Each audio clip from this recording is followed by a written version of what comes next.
Hello guys, welcome back to my channel. Thank you for tuning in, thank you for clicking in, thank you for stopping by, thank you for watching this video, thank you for subscribing. And to those that want to like scroll this video up, please scroll it back, put it back in the middle, you're watching it. You have to watch it because this message is for you. Okay, without further ado, let's get right into the video.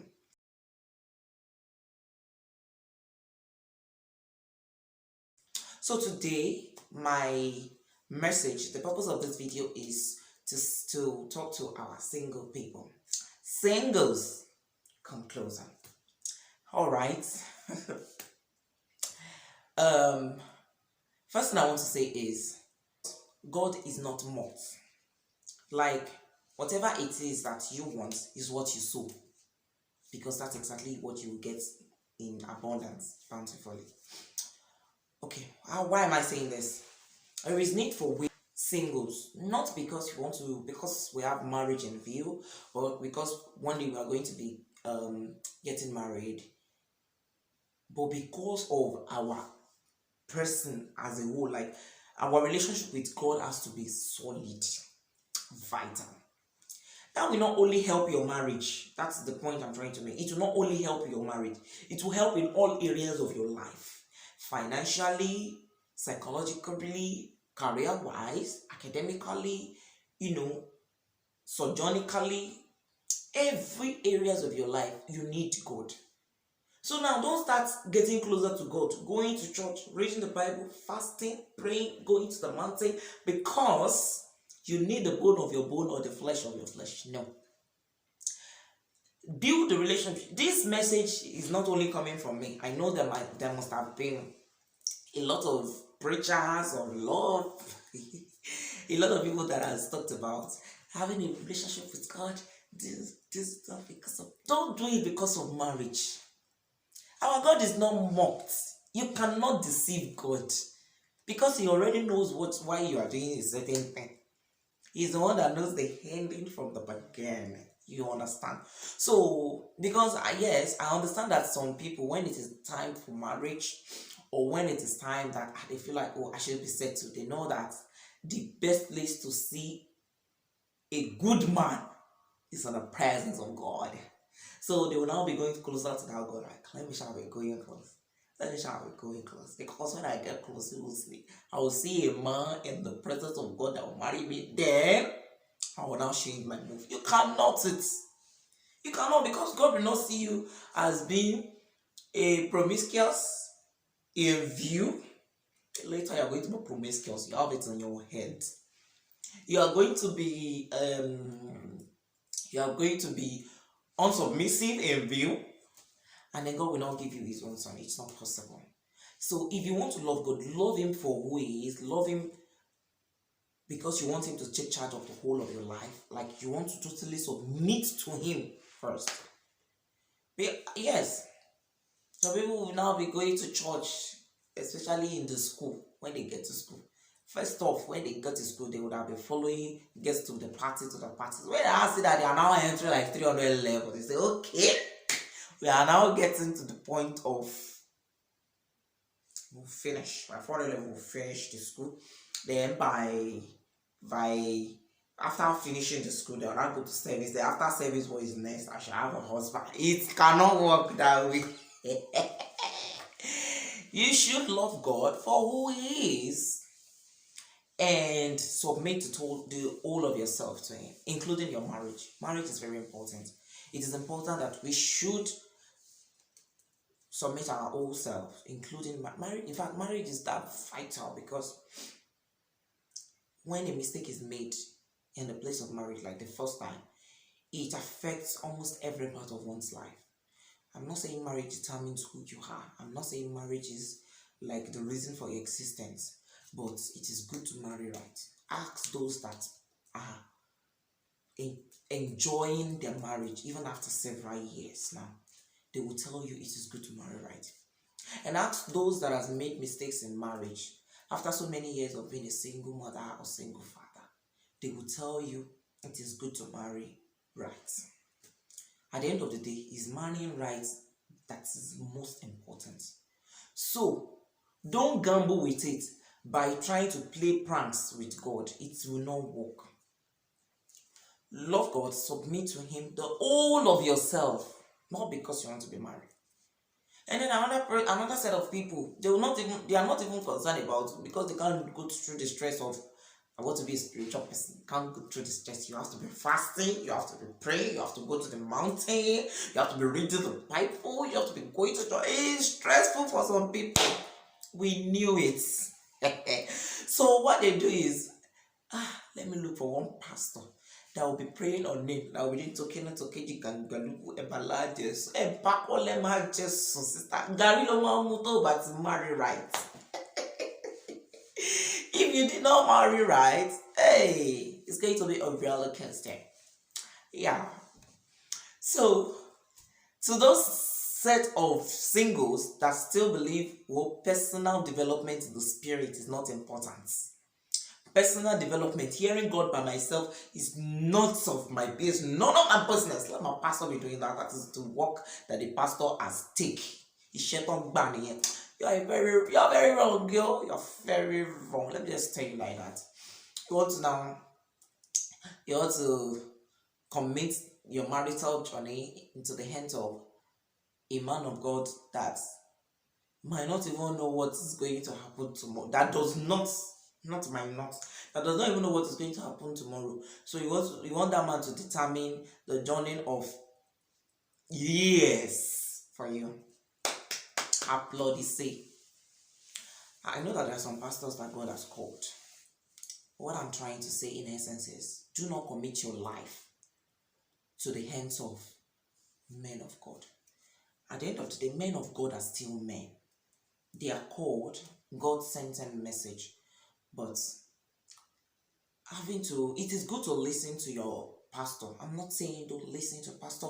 I'm not saying don't go to pastor for counseling. But don't totally commit choosing a partner to a man of God. Because if you ask very well, some man of God that you are taking your name, the name of men to, or name of girls to pray for you, also had their marital crisis. They also had a lot of problem in their home that their wife is giving them problem, and they're asking themselves, God, why? I don't know if anybody is catching this message. So, personal spiritual development is vital. Spiritual development, I genuinely develop yourself in the spirit. What would God want to tell somebody else about you that He would not want to tell you? I mean, what I tell myself is, I am the owner of this case. Now my life journey. Why would God want to show another person rather than showing me? Well, it depends on the frequency you have with God. He wants to speak with you about the step you are taking presently. But are you in the same frequency? Can you hear Him speak? If He's talking to you, can you hear? Oh, the noise in your head are not so much to stop you from hearing the still voice of God speaking to you about the certain decision you're trying to make. Don't make it an habit to always take names to pastor to pray for you. Don't always make it an habit. You also can go to God in prayer in the corners of your room and pray genuinely about marriage. Because I'm talking about marriage now. Marriage. God, is this person for me? I tried it a lot of time and it worked for me. To God be the glory. It's not because I know how to do it, but because I cannot gamble with marriage. I cannot gamble. It's my watchword to say my marriage will not fail. It is good to say my marriage will not fail, but it also takes some personal commitment to it. You say it, but you need to be committed to that word. By sticking with God throughout your life, like by being obedient to His word. Because I know that there's times that you like that man. God, I like this person. I love him. You love that man. But if it's not the will of God for you and God says no, will you obey Him? Will you back out from that relationship? He said, total obedience. Partial obedience is not, okay, I will still be talking to Shep, even though God has said no. Even though He has given you every evidences to say this is never going to work. Like, okay, this is not the man God wants me to stay with. But because you love him, he has money, he has car, he's handsome, is this, is that. You are saying, since God does not want me to go to this person, let me just put him on the side. You are still talking to him. You are still like carrying him along, making him feel like you are still in a relationship with him. That is partial obedience. In fact, it's total disobedience, because partial obedience is total disobedience. So, babe, bro, develop yourself spiritually. Develop yourself to be able to hear God speak about your marital journey. Develop yourself to the extent that you can always go to God, ask for the gift of the Spirit, ask for spiritual gifts, ability to hear, ability to see. There are some people that they see visions, and from my own experience, I'm not sure, I don't know if it is like that with everybody, maybe it is, but from my own personal experience, our God does not joke with marital issues. Like when you pray to God about something that has to do with a marriage, the kind of answer, like the way you get your answer, it's somehow like very fast and precise. Like you can always tell that this is God's stand about this thing. And it's always very fast because He does not want you to make mistake. Marital mistakes, very, very heavy. So God doesn't want you to make mistakes. So when you go to God genuinely and submit everything to Him and ask Him for what He says about this thing, He will tell you. Now the ball is in your court to obey fully. So please, stop committing your relationship or the person to choose to go into relationship to and all of that. Now, lastly, I want to cap it all up by saying, whether you have heard God say, this is the man, like you are truly convinced that the Lord had spoken that, yes, I should continue with this person. You confirm again. I'm not saying going to multiple churches or then they will wrap a paper and then pick one name for you and say, this is the man you marry. No, that's not what I'm saying. Personally, in the place of prayer, personally, you have asked God, like you have prayed and you're totally convinced that this is, without deceiving yourself, because some people deceive themselves and say God says Tola, whereas God is never saying anything about Tola. Without deceiving yourself, like you are sure. It might not even be the person that you liked, but God is saying it's a person. Now, the point I want to bring out of this is, whether you have heard God say, yes, He is the one, He does not guarantee that the marriage will be totally perfect. Our God is not a liar. Our God does not say the things that are not going to be. He will never, ever, and He will never, ever go back on His words. When He say, this is God sent, like this is the man that I've chosen for you, He is the man that God has chosen for you, because He's going to help you with that journey. But it doesn't mean you will not be faced with some challenges in that journey. So have that at the back of your mind. So that when you pray about a certain man, maybe you don't even like that man, but God says this is the best man for you.